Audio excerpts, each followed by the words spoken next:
Hi everyone, we're going to be making my banana and oat cookies.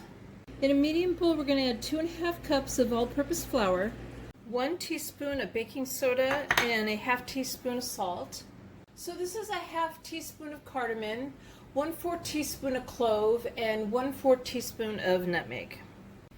Okay, so we're just going to whisk this together, and then we're going to set it to the side. So in a large bowl, I've got 3/4 cup of butter. This is salted butter, and it's been softened to room temperature. I'm going to add to that 3/4 cup of light brown sugar that has been packed, and a ½ cup of granulated sugar, and we're going to mix this on medium speed till it's creamy. I'm going to add 1 egg to that now. This is 1 teaspoon of vanilla extract and ½ teaspoon of banana extract. We're going to mix this till this is combined on medium speed. I've added in 2 whole bananas that have been mashed, and I'm going to mix this on medium speed till it's combined.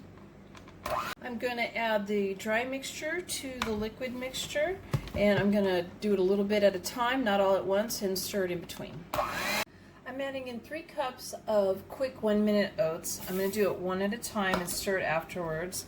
I might go from the hand mixer to a spoon if it gets too thick.